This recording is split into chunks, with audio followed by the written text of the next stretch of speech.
Iniciamos mais um podcast da Coluna do Nenê, áudio e vídeo. Esse podcast é completamente diferente daqueles dos 37 que nós realizamos até agora. Porque ele é individual. Normalmente existem grupos que a gente convida para discutir assuntos pertinentes muito mais ao mercado de marketing e propaganda, varejo, enfim, o que está acontecendo na comunicação do nosso Estado e no país. Porém, como o momento exige, né, e o momento do Rio Grande do Sul, principalmente, é um momento muito delicado, a gente resolveu fazer esse podcast para tentar explicar para os nossos ouvintes, para os nossos espectadores, para os nossos leitores da coluna, o que significa o que nós vamos falar hoje. Mas antes de eu apresentar, aliás, eu não vou apresentar, quem vai se apresentar vai ser o meu convidado, que tem uma importância internacional, diga-se de passagem. Eu gostaria de mencionar que hoje eu estou com uma camiseta que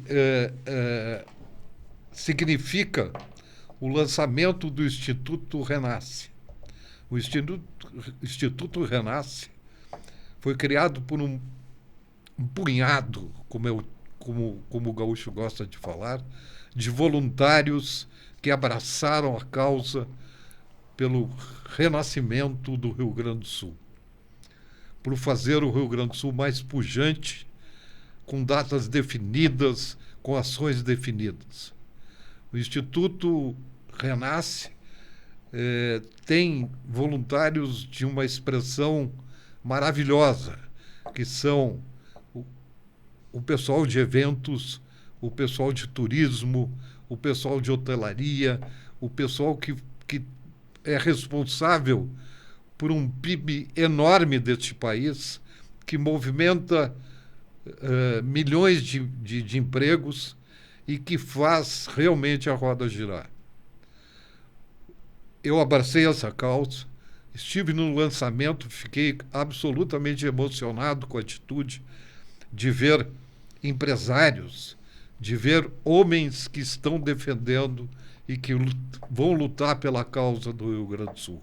Sem, isso é muito importante, interesse nenhum, porque todos são muito bem-sucedidos e têm as suas empresas num grau de satisfação espetacular. Mas estão fazendo e vão fazer muito por esse Rio Grande. Aliás, eu saí de lá dizendo que se não fosse o povo, se não fosse a sociedade, se não fossem os homens e mulheres do Rio Grande, talvez a gente tivesse situação pior. Porque o poder público me decepciona cada dia que passa, né? Mas isso é uma opinião minha. Bom, dito isso, está aqui a camiseta, participem desse movimento, é importante participar. Como eu disse, eu estou na frente de uma pessoa de uma magnitude incrível, que tem vários fãs, inclusive uma amigona minha, a Fabiana Londeiro, foi que me apresentou e que me proporciona essa oportunidade de estar com esse convidado. E eu não apresento meus convidados, porque eu acho muito ruim. Olha, esse é o fulano, nasceu não sei aonde, é filho de não sei quem. Então eu prefiro que o meu convidado se apresente, diga quem é, e a gente vai iniciar esse papo que é difícil, porém de necessidade urgente. Uau! Nenê, primeiro, obrigado pela oportunidade. Eu me senti desafiado sobre ter essa conversa, principalmente pela editoria da pauta.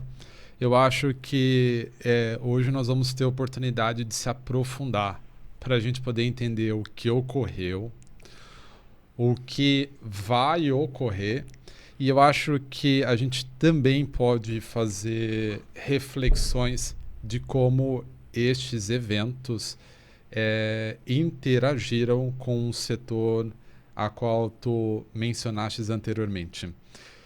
Eu me sinto privilegiado, para dizer. Eu não imaginava que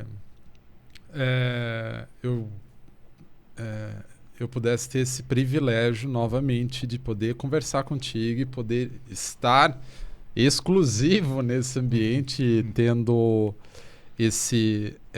essa plataforma de fala. Agradecer a audiência desse podcast, dessa coluna.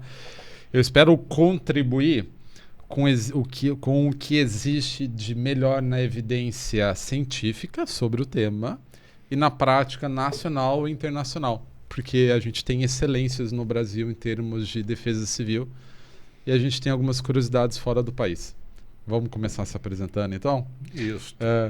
Meu nome é Abner, eu sou do interior de São Paulo, de uma cidade chamada Ribeirão Preto. Não sei se já ouviram falar de Ribeirão Preto. Melhor chopp do Brasil. Ah, já foi no ponto. Pinguim, nossa. Meu Deus do céu, olha. Já visitou então Ribeirão Preto? Claro.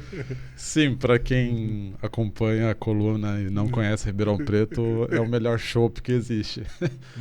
Diga-se de passagem que eu descobri que a cerveja belga tá melhor do que o chopp de Ribeirão Preto. Sabe que me surpreendeu também a cerveja tcheca. Ah, é? Eu tomei em Praga umas cervejas maravilhosas. Eu não... Me diziam assim, tomem a cerveja belga, e aí depois que eu tomei... Sabe que tem uma piadinha que circulou ontem, no dia, né? Dia dos Namorados, que o cara liga e diz, eu te amo, eu te amo. E o cara, sim, eu te amo, tu é o amor da minha vida. Aí o cara diz, olha, tá ligando para a Ambev, é isso mesmo. Adorei. Mas é curioso a minha trajetória até o Rio Grande do Sul. Porque é o seguinte, eu vim para estudar na Federal, na UFSPA, onde eu fiz gestão em saúde, e eu orientei o meu estudo da área de gestão em saúde para entender a gestão de serviços de saúde no contexto dos desastres. Só que isso, para a gente entender a magnitude, qual foi a principal justificativa para a gente a justificativa inicial para interromper o trânsito de pessoas durante a pandemia era de que a gente iria aumentar a exposição e os sistemas de saúde seriam colapsados. Isso a partir de 2020, óbvio, e eu concluí meus estudos em 2018 nesse tema. Então, assim, já há um bom tempo eu venho cantando essa bola sobre como preparar os sistemas de saúde para suportar a exposição aos desastres. Meu mestrado, também na mesma universidade, eu quantifiquei... Em medicina? Não, gestão em saúde mesmo. É um curso específico uma graduação específica em gestão em saúde. E aí o meu mestrado, eu escrevi o primeiro estudo brasileiro que quantificou do porquê se morre por desastres no Brasil. Tu saberia dizer qual é o desastre que mais mata no Brasil? Eu acho que o desastre que mais mata no Brasil é a solidão. É um componente. Mas eu vou deixar essa pergunta em aberto para responder durante a programação, porque isso revela o seguinte: a gente está exposto a esse evento, que são os desastres, já há muito tempo. Até porque hoje a gente vai se aprofundar em várias questões, porque eu passei 3 meses na Itália, no começo do ano, na região de Nápoles, que é a região de vulcões lá. E mostra a oportunidade de estar na Itália, é que a gente tem a antiguidade clássica cruzando o mundo contemporâneo, ou seja, eu estou andando na rua, eu tenho o Panteão, tu tem história mais de 2000 anos atrás, e tu tem o mundo contemporâneo hoje. Eu senti isso na Turquia quando fui a Constantinopla. A Turquia, que ano passado sofreu um terremoto que morreram mais de 60 mil pessoas.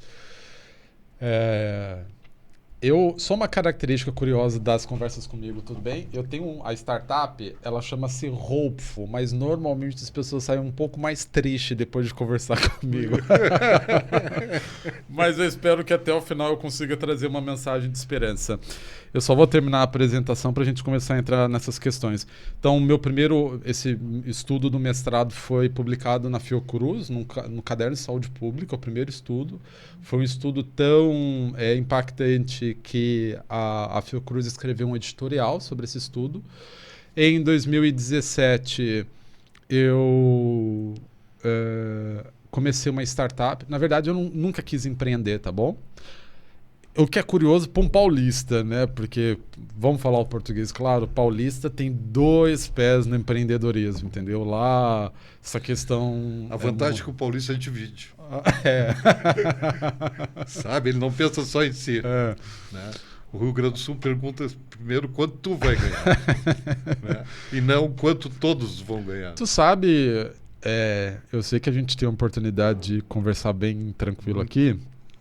Tu sabe que, diferente do que talvez muitos gaúchos pensem, nós do restante do Brasil, especialmente em São Paulo, a gente tem um carinho pelos gaúchos absurdo, assim. Quando eu antes de eu vir estudar na Federal, eu vim dar uma palestra na PUC e eu fiquei apaixonado por Porto Alegre. E o curioso é que quando eu passei do lado da UFSP, eu virei e falei, olha, eu vou estudar nessa universidade. E assim, não adianta que a vida é também costurada de dramas, né? Porque quando eu vim dar essa palestra na PUC, por causa de um trabalho que eu fazia, na ocasião eu recebi a ligação do meu irmão, ele falando, Abner, a mãe não tá bem. E aí eu voltei para casa, 2 semanas depois a minha mãe morreu de AVC. E o curioso é que o mesmo lugar, a mesma cidade, onde eu recebi a notícia, que 2 semanas depois levou ao óbito da minha mãe, é a mesma cidade que anos depois eu escolhi para reconstruir minha vida. E não só reconstruir minha vida, mas hoje eu participo dessa cidade, desse estado de uma maneira tão significativa que aqui foi o terreno fértil que permitiu o meu crescimento. Então, assim, eu tenho uma conexão com o Rio Grande do Sul, assim, eu não sei explicar para vocês assim, mas é tão forte que foi aqui que eu cresci profissionalmente, cresci em termos de propósito, porque imagina, quem já perdeu a mãe sabe a dor que é isso, e isso não virou um estigma para mim, foi justamente um lugar onde eu decidi usar dessa dor para poder fazer com que o meu propósito crescesse e acontecesse. Foi uma caminhada fácil? Óbvio que não, mas foi uma caminhada que aconteceu e olha onde eu estou. Porque, assim, meu pai já era falecido. Eu perdi meu pai na adolescência. E aí, depois que eu perdi minha mãe, sem meus pais, eu tive que tocar a vida sozinho. E, novamente, quando eu decidi reconstruir minha vida, eu escolhi Porto Alegre. E aí, óbvio, assim, não sei como cada um aqui da audiência lida com essa situação, mas eu sou um cara, assim, que quanto mais desafiado eu sou, mais elétrico não, mas assim, mais provocado eu me sinto a ir para cima. Isso quer dizer que a gente fica sorrindo o tempo todo? É óbvio que não. Mas eu fui encontrando pessoas e instituições que participaram dessa minha jornada. Eu tô trazendo o começo dessa história, ótimo, porque o final é lindo. Imagina, semana passada eu era o único brasileiro no Fórum Europeu de Proteção Civil de Bruxelas. Então, assim, muitas vezes a gente olha a parte final de uma jornada e a gente acha que o trajeto foi maravilhoso, a gente não tem noção do que pessoas passam para chegar no... Deixa eu te dar uma interrompida. Essa tua palestra na PUC que te abriu esse caminho?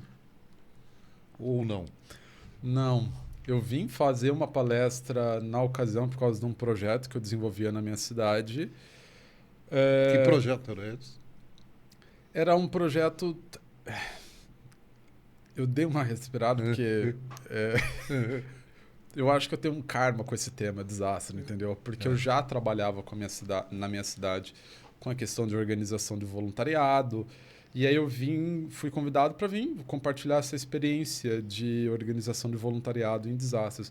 Mas eu vou te dizer o seguinte, eu estou com 36 anos, isso foi quando eu tinha 21 anos, então a gente está falando de 15 anos atrás.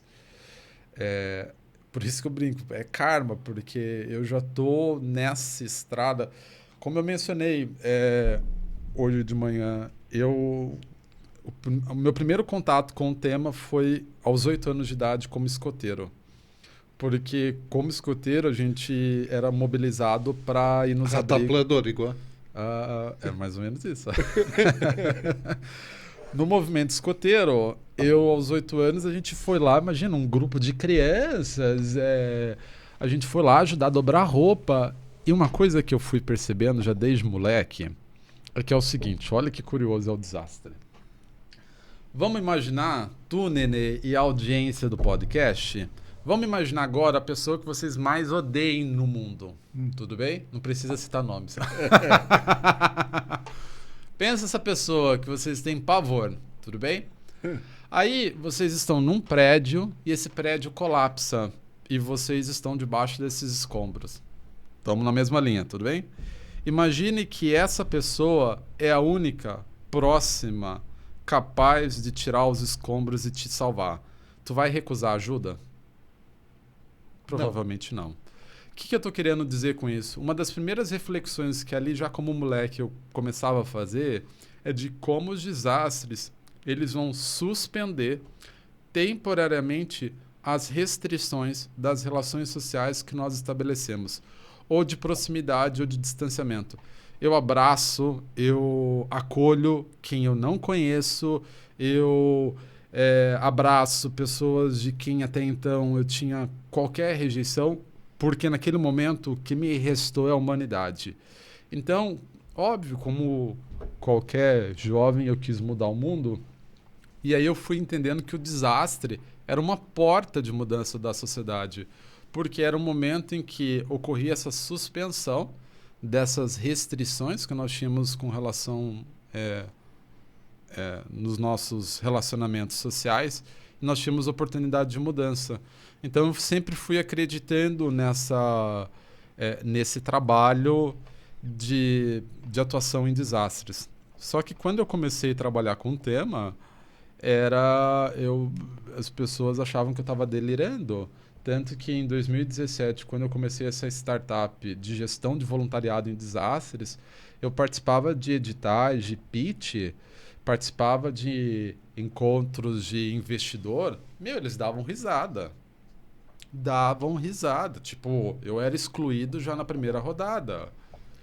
Aí tem uma professora que falou, Abner, esse é o custo os anjos viravam diabos, é isso? A pior de tudo que é isso, Nenê. É isso. Aí uma professora me falou algo que isso é o custo de quem está abrindo uma estrada, né? Ninguém entende a importância. Para e pensa, Nenê. Qual foi um dos grandes dilemas que nós tivemos na resposta agora no Rio Grande do Sul?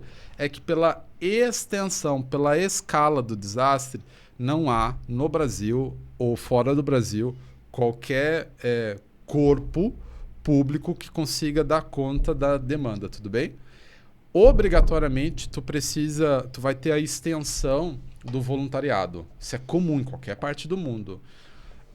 Em 2017, eu tinha uma solução e eu precisava de um investimento. E eu não consegui.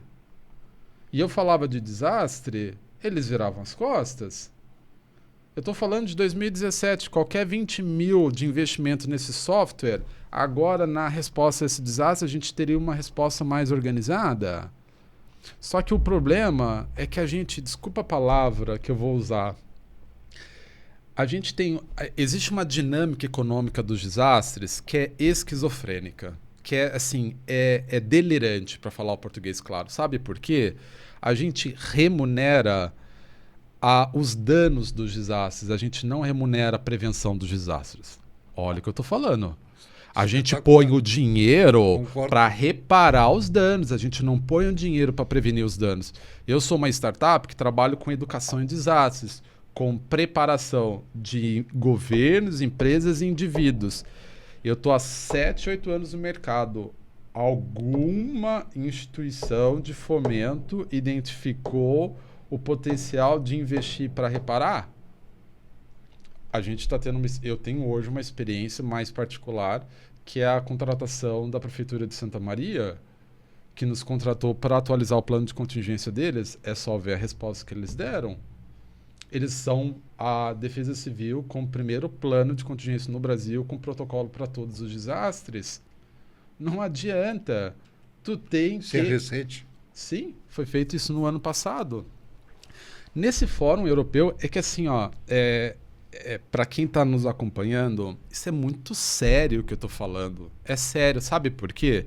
Eu vou usar uma analogia para a gente entender o que eu estou dizendo.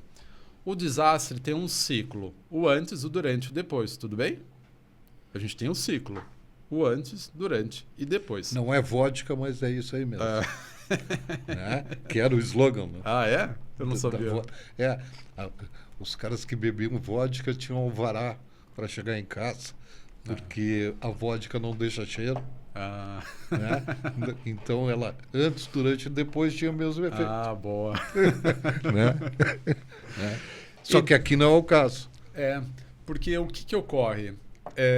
Quando o meu esforço como startup é fazer o seguinte, estimular cognitivamente para que os esforços elas ocorram antes do desastre, não depois dos desastres. Porque o que ocorre é que, vamos dizer o português claro, esse desastre que afetou, vamos falar, esse desastre, nós estamos falando do desastre de maio, que afetou o estado do Rio Grande do Sul. A bola já vinha sendo cantada. A gente teve um ciclone em Porto Alegre, dia 18 de janeiro. A gente teve chuvas, acho que novembro e dezembro do ano passado. Nós tivemos Vale do Taquari em setembro do ano passado. A gente teve um ciclone em Porto Alegre em junho ou julho do ano passado. Ninguém pode vir com base científica e nos fatos dizer que nós não deveríamos ter nos preparado. Mas... só que é o seguinte, Santa Catarina, tudo bem? Foi afetado por um desastre, vocês devem se lembrar, em 2008, Itajaí, Ilhota, Balneário Camboriú. Acho que todo mundo se lembra desse episódio. Eu até ia falar contigo sobre Santa Catarina, porque eu vi tu dando uma entrevista e citando esse exemplo. Santa Catarina, no meu entender, custou aprender. Primeiro teve Tubarão. Tubarão foi terrível, né? Tem marcas até hoje. Depois foi Blumenau, foi em 1983. Tubarão foi em 1970. Né? Blumenau só foi aprender em 2000 e pouco. De 1983. Eu sei porque eu criei o Oktoberfest. Uau. Para poder ajudar o pessoal das enchentes. Mas o voluntariado, a população civil de Blumenau ou Tubarão só foi aprender agora no século XXI. Se mobilizou. Isto me deixa indignado. Absolutamente indignado. Cara, enchente de Tubarão e enchente de Blumenau. O rio Itajaí... cara, que vai para o mar, é impressionante. Aí criaram cotas, aí a população... mas assim mesmo ainda existem problemas incríveis. Posso te trazer um fato comparativo que talvez, não sei se a palavra é essa, mas te dê perplexidade? Porque é o seguinte, para ti e para a nossa audiência. Esse ano, quando eu pude visitar a região de Nápoles, para entender como é que a Defesa Civil de Nápoles se preparava para lidar com a erupção do vulcão, eu pude visitar Pompeia, que é o parque arqueológico que foi afetado em 79 d.C., só que eu não conhecia uma outra região que é Herculano. Herculano também foi afetado pela erupção de 79, só que é uma região mais litorânea. E, curiosamente, era a parte mais rica da região. O que não mudou muita coisa hoje, né? Porque quem está na região litorânea é a população mais rica. Quando eu fui visitar o Parque Arqueológico... Nova aqui em Itajaí hoje, só para te entender, Capaz? é o metro quadrado mais caro do país. E tu sabe... Porque aí eu vou trazer um fato que para te deixar tu e a audiência perplexa, é que é o seguinte...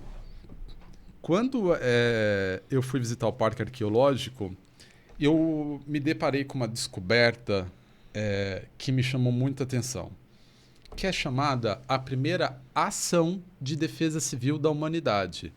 Eles encontraram uma embarcação em que os estudos foram mostrando que, prestem atenção nos elementos que eu vou dar, uma embarcação em que Plínio III, um militar à época, conduziu a primeira evacuação de Herculano na ocorrência dos desastres.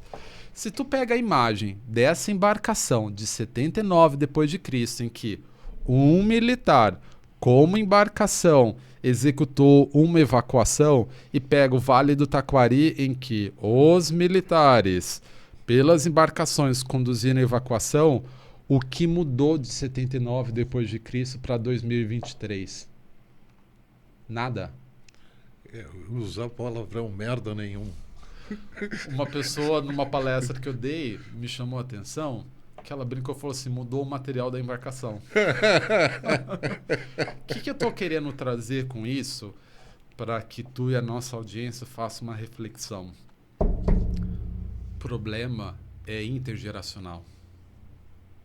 A gente não se deu conta que a interação das sociedades humanas com os desastres, a gente, há séculos não sabe lidar com isso.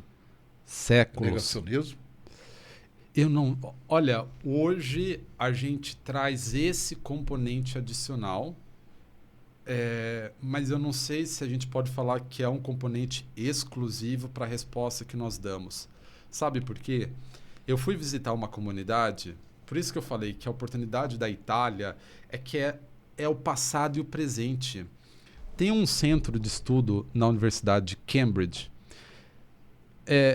Nenê, antes de eu chegar nesse centro de estudo, desse caso, dessa cidade da Itália, se tu me convidasse para conversar há um ano atrás e eu falasse para ti sobre risco existencial, tu acharia que era um tema próximo de ti ou das nossas sociedades?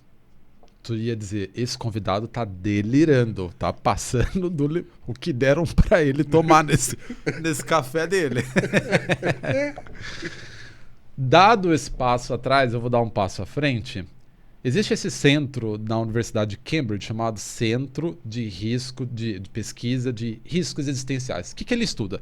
Ele estuda quais são as ameaças antropogênicas e não antropogênicas que pode ameaçar a civilização ou levar a um colapso civilizacional. Tudo bem? E aí, quando eu estive nessa região da Itália, eu fui visitar uma comuna chamada Craco. Para quem está acompanhando o podcast, eu recomendo que vocês acessem, procurem sobre Craco. Craco foi uma comuna que ela simplesmente colapsou por uma série de 3 desastres.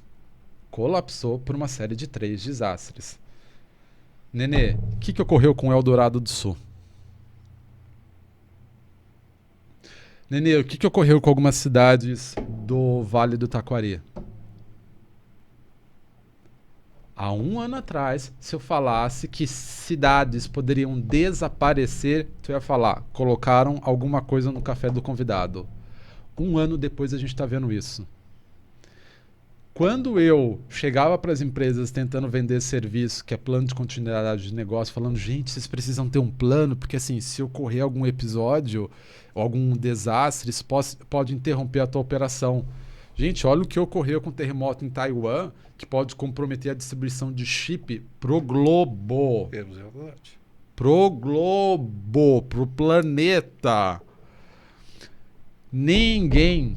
Quem é que leva a sério a gestão de risco? Posso dar um componente? Tá, pergunta. Não, deixa eu te dizer uma coisa. Quando tu falou em Cambridge, eu me lembrei...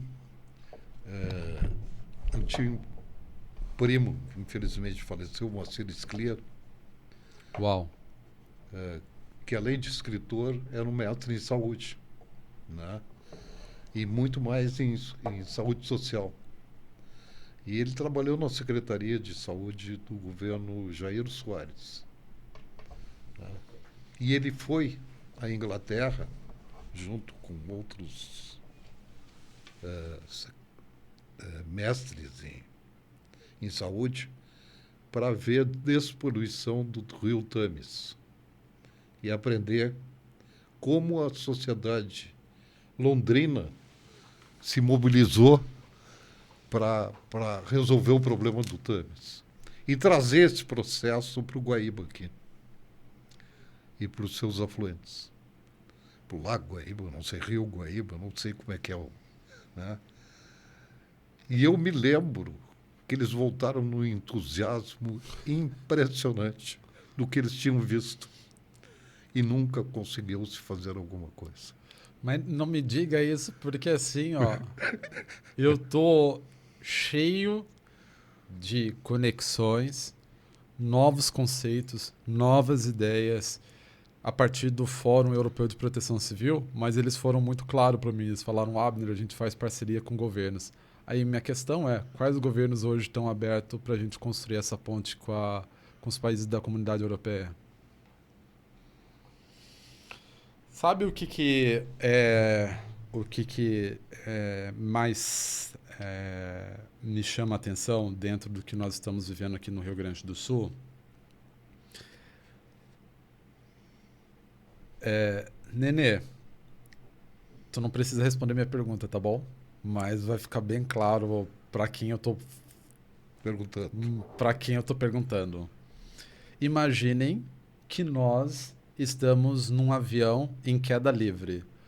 Vocês se sentem seguros com quem está pilotando um avião hoje para reverter nossa situação? Você entendeu a minha pergunta? Não. Absolutamente não. Por isso que eu comecei. Quando eu comecei falando no RS Nasce, de que eu não acredito, eu estou cada vez mais decepcionado com isso, sabe? E acho que eu aprendi muito com essa, entre aspas, crise, né, que o Rio Grande do Sul está passando, e aprendi muito desde setembro, desde junho, desde aquela época que, né, quando eu digo, cara, vai demolir tudo. Sim, a gente teve um ciclone ano passado. E aí, eu perdi com isso, perdi muito também. Um ciclone do ano passado de janeiro, eu lido com mídia OH, mídia exterior. Então, tu já viu os prejuízos que eu tive com tudo isso. Mas a política me decepciona cada dia que eu vejo as coisas acontecer. E muito mais ainda, Abner, quando eles abrem a boca. Posso trazer alguns elementos? Claro, deve trazer isso. Essa é a finalidade nossa. Perfeito. Primeiro, incapacidade política de responder a desastre, infelizmente, não é exclusividade nossa. Existe um protocolo. Que merda é essa que hoje surgiu aí? Alerta para os desastres. Vai ser lançado aí. Você vai receber no seu celular alerta. Pô, para. Cara. É que o alerta, ele tá muito bem, é legal, mas eu não quero tecnologia agora. Mas aí que tá. Vai, desembucha. Tá, vamos lá. Eu vou organizar as nossas ideias. Primeiro, primeiro ponto sobre a classe política, tá bom? Sim. Sobre a classe política, existe um documento da qual a Hope está organizando, vai dar um curso sobre liderança política e Quando isso? Me diz aí, porque a gente já pode anunciar isso. A gente tem para a Prefeitura de Santa Maria, contratado por eles, mas a gente está em aberto para outros políticos. Porque assim, existe um protocolo sobre quais são as competências que uma liderança política deve ter para responder aos desastres. Porque é o seguinte, eu vou deixar alguns pontos, novamente, baseado na minha experiência e nas minhas reflexões. A gente tem que entender que a gente está numa sociedade que a gente precisa oxigenar a cabeça com ideias. Então, a gente está pondo ideias aqui. Eu sou um cara que eu tenho várias críticas ao poder público. Ponto e vírgula. Mas o meu trabalho é o de fortalecimento do poder público, não de substituição do poder público. Estou fazendo reflexões. Por quê? Desde quando eu comecei a trabalhar com desastres, eu aprendi, não só no Brasil, em qualquer parte do mundo, que nós precisamos ter um poder público fortalecido. E aí o que ocorre? A gente, sabe o que ocorreu? Vou trazer um exemplo para a crítica que a gente faz. Isso não exime das cobranças, tudo bem? Mas vamos lá.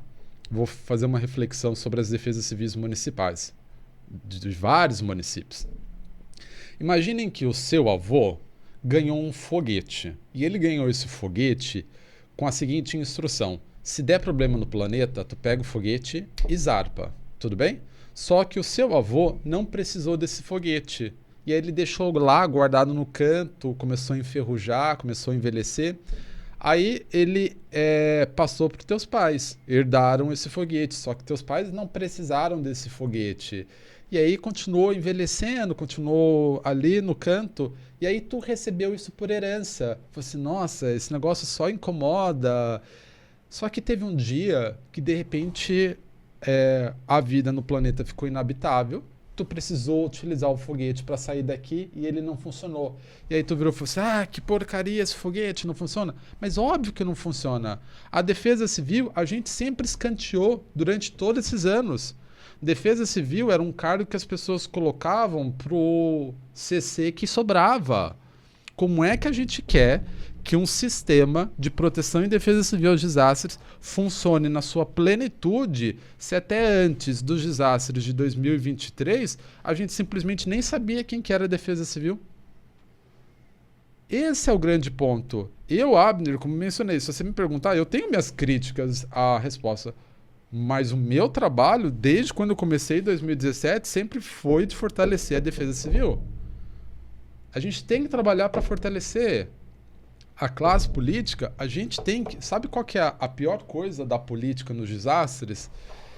É a situação não saber o que fazer e a oposição não saber o que cobrar. Tu entendeu a anencefalia que é isso?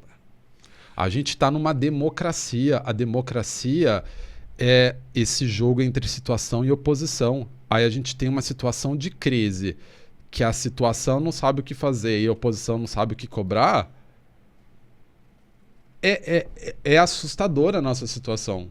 É assustador. Deixa eu te perguntar uma coisa. Vão me matar depois dessa palestra. Abner, eu quero te dizer o seguinte, tu bateu num ponto absolutamente coerente e verdadeiro. Cara, a defesa civil hoje tem um amigo meu, muito amigo meu, que fez das suas palestras, um palestrante hoje, Dado Schneider. Ele faz palestras no Brasil inteiro e ele significou na vida dele uma frase que diz: o mundo mudou bem na minha vez. Uau! Né? Uau! Só que agora eu estou complementando. E a mudança do clima? Mudou na minha vez? O tempo mudou na minha vez? E essa é a grande pergunta que eu me faço. E aí eu vejo a tua coerência em dizer assim, porra, defesa civil hoje é tão importante quanto o governador. É tão importante quanto o prefeito. Por que eu tenho um conselho tutelar que trata das crianças, da tutela, etc., etc., e eu não tenho um conselho de defesa civil? Por que a defesa civil não é a primeira a aparecer? Cara, tu levanta um problema que os governantes têm que... Eu não... Sabe que não é... Meu gosto pelos políticos não é negativo porque é negativo porque eles passam a falar coisas que eles não entendem. Passam a dizer... Eu entendo que um governador, um prefeito, tem que ser generalista. Entendo. Né? Agora, eu não vou me meter a falar no motor de carro. Eu não sei. Acontece alguma coisa com o meu carro, eu paro e... Alô? Mecânico? Alô? Eletricista? Alô? Fulano? Vou dizer para vocês que sabe por que eu tô profundamente triste? Porque desde que começou a ocorrer no Vale do Taquari do ano passado até hoje, sabe por que eu acredito que se nós tivermos um próximo desastre, o dano e a resposta vai ser igual? Olha o que eu disse. Boa. Igual. Porque nós não estamos mexendo no fator que é determinante para uma resposta diferente. Sabe por quê? Porque é o seguinte, o que a gente está discutindo agora? A gente está discutindo reconstruir. Sabe o que é estranho da reconstrução?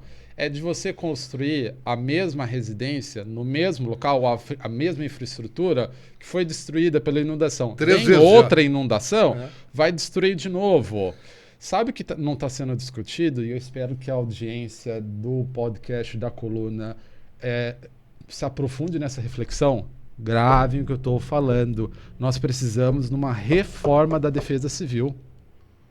Nós precisamos fazer uma reforma da Defesa Civil. Isso ocorreu em 2008 de Santa Catarina. Se a gente não reformar a Defesa Civil tal como ela está hoje, nós vamos ter a mesma resposta. O que é essa reforma? Deu poder?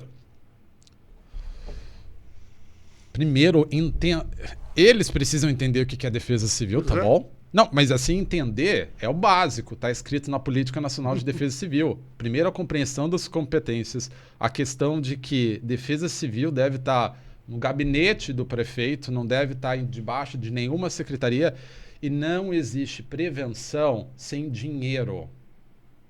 Ouça o que eu estou falando, não existe prevenção sem dinheiro.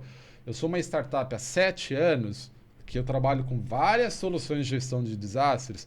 Para diversas crises que a gente passou, se a Hopeful tivesse recebido investimento, a gente já teria disponibilizado para governos, para empresas, soluções que depois eles ficaram batendo cabeça tentando construir. Foram criados 60 softwares para tentar responder a esse desastre. A Hopeful tinha uma solução há quase 10 anos atrás, em 2017. O que a gente precisa mais explicar para poder entrar dinheiro na prevenção dos desastres? Dinheiro. Não é só na Hopeful que trabalha com isso. A gente precisa colocar dinheiro na Defesa Civil. Defesa Civil ela precisa reposicionar. Defesa Civil é um sistema que organiza todos os outros serviços para responder aos desastres. Eu estive na Albânia esse ano também. Porque, assim, a oportunidade de visitar outros países é para a gente poder entender assim, o problema é só nosso ou o problema é de outros lugares. A Albânia, ela fica sobre placas. E aí a Albânia, ela teve um terremoto, tipo, o que é chuva para nós é terremoto na Albânia, tá bom? Tipo, houve um terremoto. Lá é bem comum. E a Albânia... foi um país comunista que agora entrou no sistema capitalista, tá? Para entrar na comunidade europeia. Olha que coisa interessante que eles fizeram. Eles colocaram, acho que na Constituição, documento oficial deles, acho que da Constituição, que 4% da arrecadação deles é destinada à defesa civil. Posso dar mais um exemplo? E aqui é 0? Ou menos 0? Saiu reportagem de quanto se investe em defesa civil estadual. Eu sei. Vou mostrar mais um componente de como o delírio não é só por quem está no poder. O delírio não é só pela política na democracia em que a situação não sabe o que fazer e a oposição não sabe o que cobrar, porque é isso. A democracia permite isso. No momento em que ele está fazendo errado, eu, como oposição, cobro. Só que se eu não sei o que cobrar, eu deixo ele fazer o que ele quer. É isso que está ocorrendo. Então, assim, mais um componente. O outro e aí eu não vou citar nomes, mas todo mundo sabe, no ano passado, quando ocorreu o Vale do Taquari, a nossa autoridade veio a público e dizia o seguinte: olha, nós estamos anunciando uma linha de crédito de 1 bilhão é, via banco para a população. Vamos traduzir? Vamos colocar uma tecla SAP? Eu estou dizendo o seguinte: ó, você que perdeu tudo, a solução que eu estou te dando é te endividar ao longo prazo para tu poder se recuperar. Isso é solução? Sim, para um burocrata que quer apresentar um número para poder dizer que está fazendo alguma coisa. Mas vai buscar boas práticas no mundo. Desastre, a gente está vendo a dinâmica econômica no Vale do Taquari com a desvalorização dos imóveis. Se tu não injetar dinheiro, tu não vai conseguir salvar aquela economia. Sabe o que é o absurdo? Eu, como pesquisador, eu tenho o hábito de pegar o noticiário e catalogar para pegar uma cronologia. Quando eu coloco o Vale do Taquari do ano passado e as enchentes no estado do Rio Grande do Sul, é tão delirante a coisa que, assim, até os anúncios de dinheiro entre ente federativo é quase igual. É quase igual. Triste. Muito triste. E aí, o ponto é isso. É por isso que eu te agradeço, Nenê, a oportunidade de vir falar isso, porque as pessoas ainda não entenderam que a gente não tá... A gente está falando de desastre, desastre, desastre. Quantos são os especialistas que sabem ou podem falar sobre desastres? E aí, tem nesse protocolo internacional de liderança política em desastres, ele diz algo fabuloso. Ele diz o seguinte: que para a melhor resposta do desastre, você tem que despolitizar os desastres. A gente passou a ter lideranças políticas que elas se empenham em ficar no Instagram para ficar dando aquilo que eles entendem por informação, claro que sempre positiva, não tem o protocolo das coletivas de imprensa sequenciadas, com horário marcado e atualização sobre o que fazer. O governo americano, em 2002, pelo CDC, publicou um protocolo sobre comunicação em desastres. Ele explica como tem que ser feita a comunicação em desastre. Explica, ele tem um formulário pronto sobre como fazer a comunicação em desastre. Ele diz que tem 6 tópicos que tem que constar num protocolo de comunicação em desastres. E o primeiro é empatia. Tu tem observado empatia por parte das nossas autoridades com relação ao sofrimento da população afetada? Nenhum. A sequência é informar sobre a situação e chamar para ação. A terceira é tu também informar aquilo que tu não sabe. Quem quer esse ônus de informar o que não sabe? Só que assim, a gente não faz o que é protocolo, coletiva de imprensa, sequência, todo dia. A gente simplesmente tem lideranças fazendo papéis de meteorologistas, informando a condição meteorológica. Eu não preciso disso. Tu é um político, eu preciso que tu decida o que tu vai fazer sobre as nossas vidas. Novamente, se lembra que eu falei que nós estamos num avião caindo e a gente precisa entender se a gente está satisfeito com quem está no comando do avião? Cara, eu gostaria de dar uma mensagem mais positiva, sabe? Eu também, mas eu também enxergo como tu, acho que as coisas não... Cara, eu vou ousar e dizer, eu acho que vão piorar, sabe? Até porque não há atitude. Tem alguns caras dizem, porra, ela não mexeu no bueiro porque não preveniu, mas porque bueiro não dá voto. Tudo é voto, sabe? Não mexeu na terra porque não dá voto. Agora, se botar um poste, dá voto porque vai aparecer. né? Teve gente que pensou em fazer estátua para os voluntários.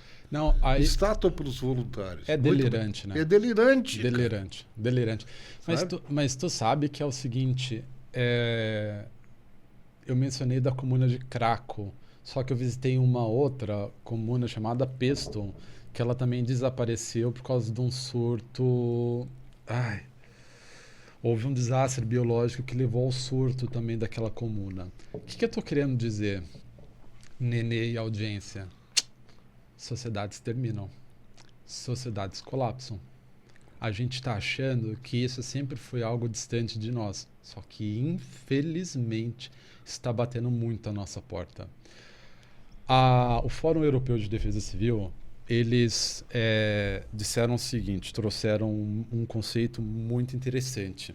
Eu vou primeiro trazer o conceito de desastre e depois eu vou dizer como é que a comunidade europeia, nesse fórum, apresentou os desastres dentro do contexto das mudanças climáticas, tudo bem? A definição de desastre para Castro, que foi um importante pesquisador brasileiro, que publicou o Glossário de Medicina de Desastres em 98, ele vai dizer o seguinte, que desastre são eventos adversos sobre ecossistemas vulneráveis que vão gerar danos. Calma, pessoal, eu vou explicar. Não fiquem apavorados. Vamos imaginar que essa mesa aqui, ó, é um ecossistema, tudo bem? Que é um habitat com interação de indivíduos. E que uma das pernas, ao invés de ser de madeira, é de papelão. Então eu tenho a vulnerabilidade do meu ecossistema, tudo bem? Aí eu vou ter, imagine que uma luminária caia sobre a mesa. A queda da luminária é o evento adverso. Então assim, ó, o evento adverso que interage com a vulnerabilidade do meu ecossistema vai causar danos materiais, danos humanos ou danos ambientais. Vamos pegar o caso do Vale do Taquari. Qual que é o evento adverso? A chuva e a inundação, que interage com a população que mora próximo do rio, a vulnerabilidade do ecossistema.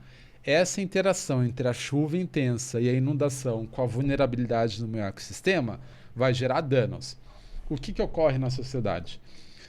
Para explicar os danos, a autoridade política vai pôr a culpa no evento adverso. Teve dano porque choveu muito. Teve dano porque não se esperava esse evento. Teve dano porque não tem esgoto, porque não tem não sei o que. Isso. E a imprensa vai e cobra a vulnerabilidade do ecossistema. Não tinha sistema de alerta, as pessoas estavam próximo da vulnerabilidade. Ambos têm sentido, só que o desastre, o dano só ocorreu pela interação deles. Só que cada um fica falando uma coisa.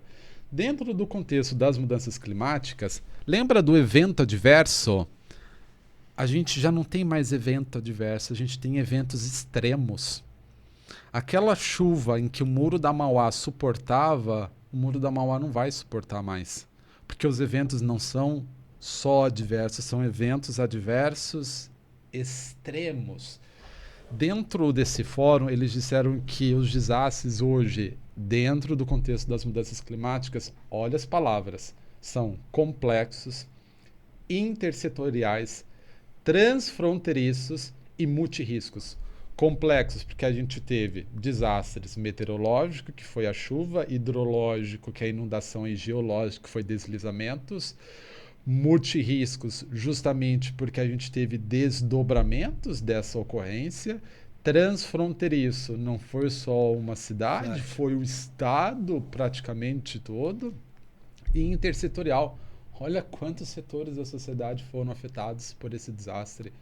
Só que a discussão que eles estão fazendo lá, no campo teórico, o Rio Grande do Sul deu check-in em todos os tópicos. Nós somos... Assim, ó, enquanto eles estavam discutindo a definição, a ideia das mudanças dos desastres nas mudanças climáticas, eu tive a oportunidade para alguns dos participantes mostrar, olha, o que vocês estão falando, a gente está vivendo aqui. Está vivendo. Só que a gente não se deu conta, Nenê e audiência, é que a gente está saindo de uma excepcionalidade atrás da outra. A gente viveu a maior pandemia dos últimos 100 anos. A gente viveu a maior inundação desde... O excepcional virou... O excepcional virou a regra. E a gente tem estrutura para isso? Não tem. Muito menos hoje. Só que assim, ó, vamos falar o português claro, quanto a economia, porque assim, ó, quem diz que o Estado lucra com a ocorrência dos desastres tem um desconhecimento absurdo, porque para o Estado a pior coisa que ocorre é um desastre, além dos danos à população, tudo bem? A gente também, eu vou ser bem honesto, eu não sou um cara maquiavélico achando que todo o problema é o Estado, tudo bem?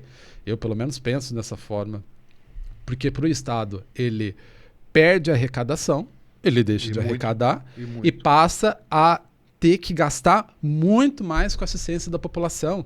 Então, assim, quem acha que o poder público está faturando com a ocorrência do desastre, está cometendo outro delírio, não conhece o tema. O sentido é duplo. Então, assim... isso é um... O fato é o seguinte, o Nenê e a audiência, o que mais precisa ocorrer para as reformas necessárias, a mudança para aquilo que a gente viveu e vai viver, ocorram. A gente abriu a caixinha de Pandora.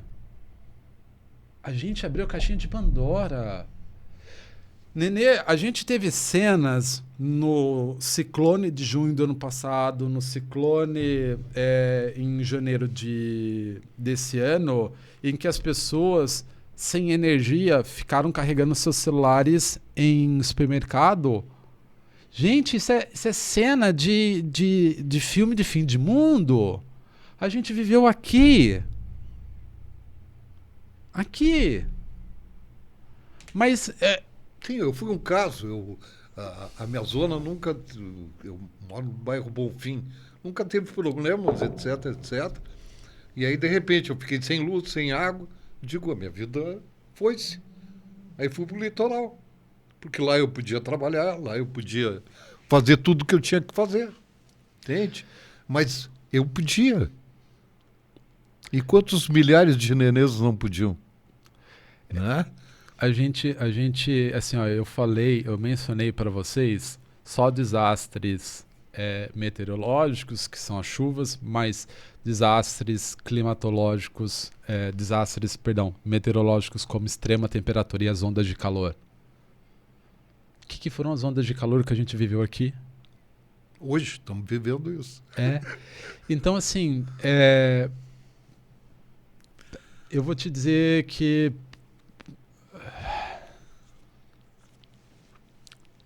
cara, como tu dizes, antes de a gente botar no ar o podcast, a pauta é livre. E aí tu me dissesse assim, a gente vai falar 5 horas. E realmente.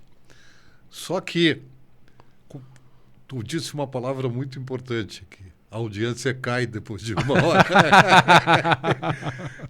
Não sei por quê. Se normatizou de que um podcast, o papo tem que ter 1 hora, porque mais de 1 hora o cara deixa de assistir, é o tempo que ele tem, blá, blá, blá. Então aquela coisa de que o brasileiro tem 6 horas de tela me deixa meio também, né? Mas, e eu tenho que encerrar. E aí eu vou voltar para a pergunta, né?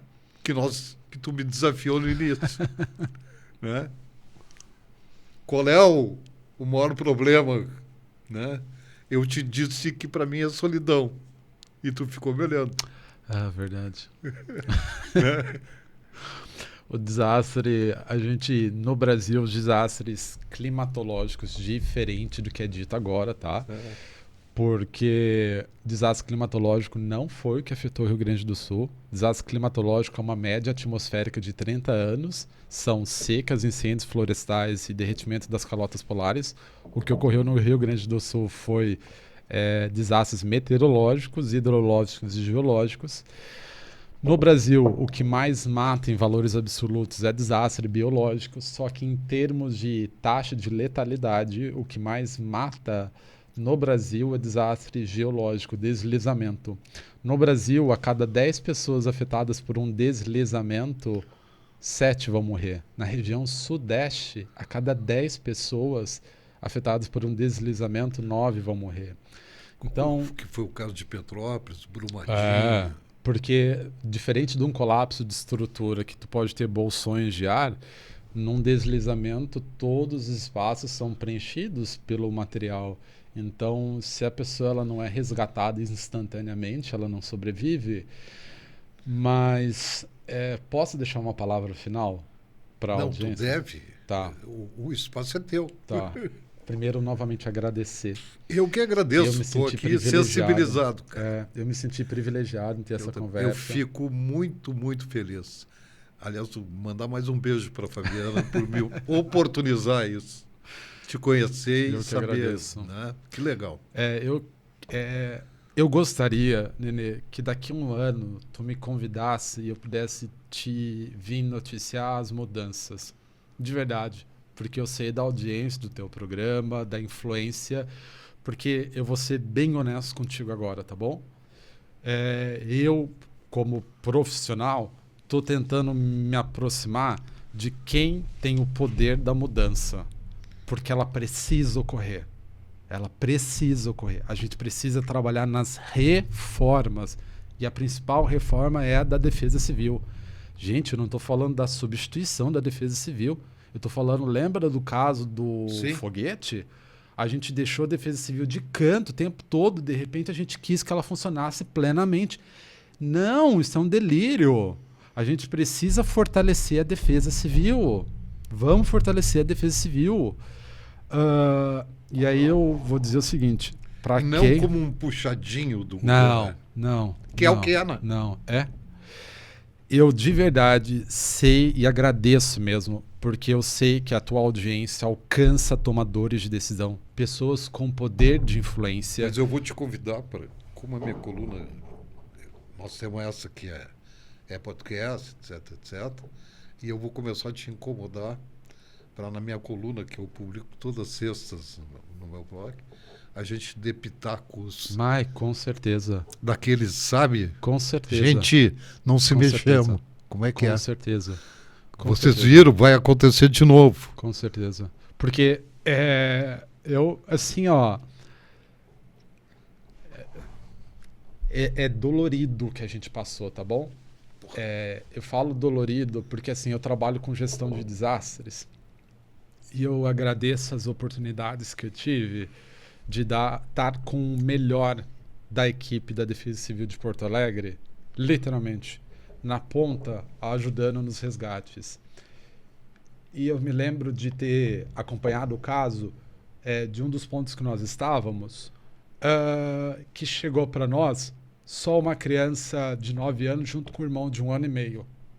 A mãe não pôde entrar na embarcação porque não tinha lugar para ela. Então, assim, para quem... E eu sei que várias pessoas aqui participaram dos resgates, sabe que não tem como tu admitir que uma mãe precise se sentir na situação de ter que escolher deixar suas crianças numa embarcação para que elas possam sobreviver. A gente não pode admitir isso. Não posso admitir. Isso realmente, eu reconheço a tua emoção, mas me emocionou também muito quando uma família, lembra? Toda foi resgatada por um barco e uma criança não pôde entrar ou não teve espaço e foi para um jet ski e ela sumiu. Sabe? Então, nós tivemos coisas... Porque, no meu entender, tudo, como tu está botando aí com emoção, tudo foi desorganizado, né, cara? Tudo foi muito assim, sabe? Chama o Scooby lá com 10 jet skis, chama não sei quem, aquele cara tem 2 barcos. Sim, mas o que ele fez com o barco? O que eu vou te dizer é o seguinte, nós, lembra o caso do foguete? Sim. Se nós tivéssemos investido nesse foguete, nós poderíamos melhorar. Mas o que ocorreu no Rio Grande do Sul foi tão desproporcional que eu acho que esse é o momento da gente pegar tudo aquilo que a gente viveu e transformar em mudança. Eu só ouço falar de reconstrução. A gente tem que trabalhar na mudança. Mudança. A gente tem que reformar a defesa civil. A gente não pode admitir, como eu mencionei, tantos outros casos como esse.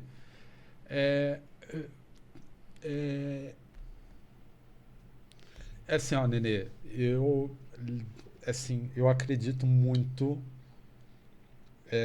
como eu mencionei o caso de Herculano em 79 depois de Cristo. Não é brincadeira.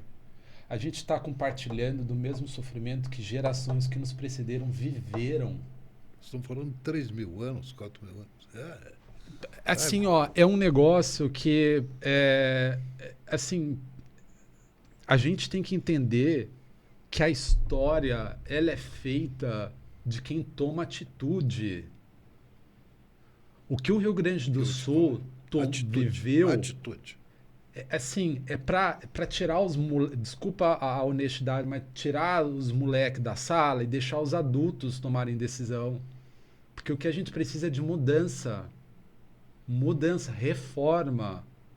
A gente não pode admitir que numa sequência de desastres a gente vai agir da mesma forma. E estamos prestes a outro. Né? O que eu só fico triste... Triste não, mentira. Eu vou confiar de que pessoas queiram fazer coro contigo, comigo, para essa mudança. Vamos acreditar, né, meu querido? Valeu. Muito obrigado por tudo mesmo.